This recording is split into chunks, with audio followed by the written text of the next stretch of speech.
1571년 10월 7일 그리스 이오니아의 파트라스만에서 역사적인 해전이 벌어졌습니다. 스페인과 베네치아, 제노바, 사보이아 등 기독교 각국이 연합한 신성동맹과 당시 이슬람의 맹주라고 할 수 있던 오스만 제국이 격돌했죠. 양측은 각각 6만 이상의 병력과 200척 이상의 함대를 동원했고 결과는 신성동맹 측의 대승이었습니다. 신성동맹이 단 13척의 선박과 7,500에서 1만의 병력을 상실한 반면 오스만 해군은 50척의 선박이 파괴되고 137척을 납포당했으며 2만에서 2만 5천의 병력과 1만 5천 명의 기독교인 노자비 노예를 상실했습니다. 말 그대로 오스만 해군의 척추가 박살나는 피해를 입은 것이죠. 이렇게 우리가 교과서에서 레판토 해전이라고 배우는 이 해전으로 기독교 세력은 지중해로 팽창하는 오스만 제국을 저지할 수 있었습니다. 그런데 조금 이상한 점이 있습니다. 레판토 해전의 엄청난 전과나 역사적 의의에 비해 실제로 해전의 대패 이후 오스만 해군이 붕괴하거나 지중해에서 영향력을 상실하고 이스탄불 앞바다까지 신성동맹이 밀고 들어오는 드라마틱한 일은 일어나지 않았습니다. 그리고 이 모든 것은 한 명의 해적 덕분이었습니다. 울루츠 알리, 이름에서부터 북아프리카나 아랍 출신으로 보이는 그는 사실 본명 조반니 디오지니로 이탈리아 남부의 작은 마을 르카스텔라 출신입니다. 그는 1520년 어부의 아들로 태어나 아버지처럼 평범한 어부로 자랐는데요. 그런데 1536년 4월 29일 그의 인생을 송두리째 바꿀 사건이 벌어집니다. 바르바리의 적 알리 아메드에게 붙잡혀 노예가 되어버린 것인데 당연히 몸값을 낼 돈도 자신을 도와줄 배경도 없었기 때문에 갤리선의 노자비 노예로 팔려가 여러 전투에 끌려다니게 됩니다. 하지만 조반니는 그저 앉아서 노예로 있기 싫었던 것인지 이슬람으로 개종하며 바르바리의 적에 뛰어들어 울루츠 알리란 이름으로 새롭게 태어납니다.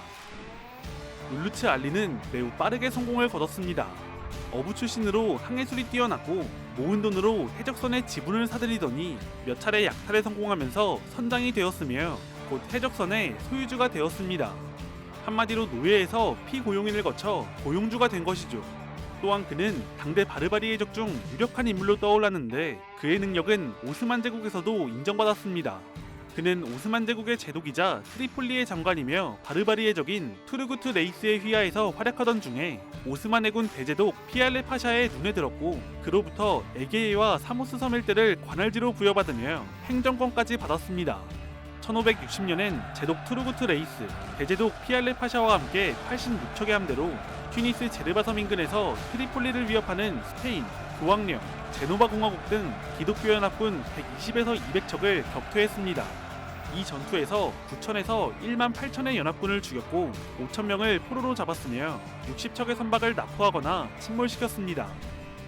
울루츠 알리는 계속해서 승승장구했습니다.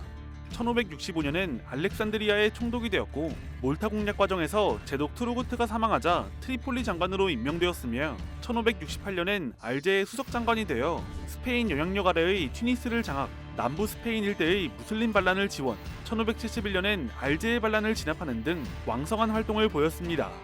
심지어 그는 이미 고위직에 올라 있었지만 스스로 해적이란 정체성이 있었는지 공식 업무가 널널할 때는 직접 해적선을 이끌고 약탈하러 나갔습니다. 1571년 10월 7일 신성동맹과 오스만 제국이 격돌하는 역사적인 해전 레판토 해전이 벌어졌습니다. 울루츠 알리도 당연히 참전해 오스만 함대의 왼쪽 측면을 맡아 지휘했는데요. 그러나 모두 알다시피 결과는 오스만 해군의 참패였습니다.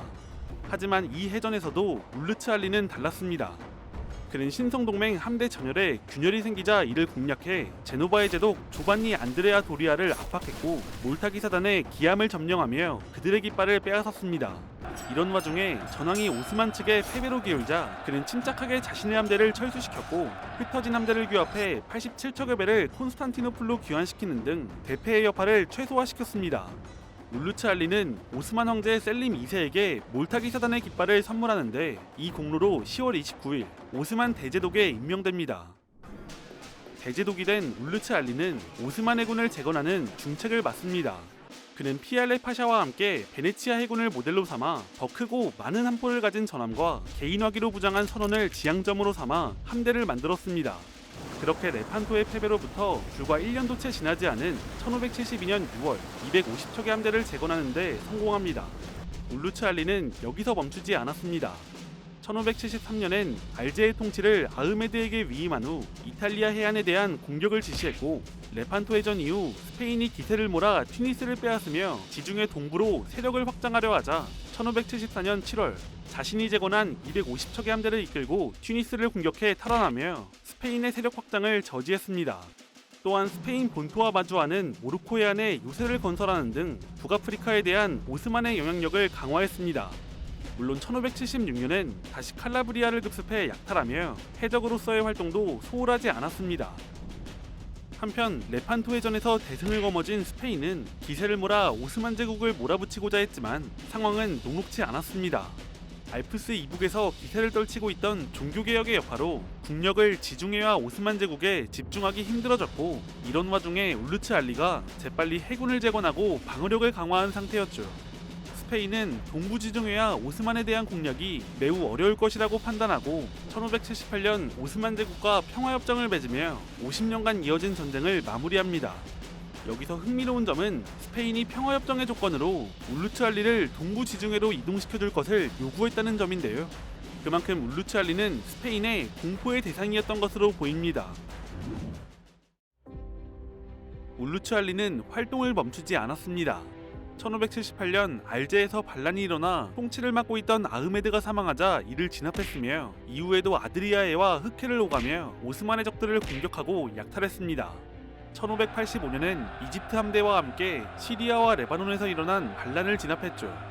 그는 마지막 순간까지도 해적으로서 오스만의 대제독으로서 임무를 수행하며 살아갔고 1587년 6월 21일 콘스탄티노플에서 생을 마감합니다.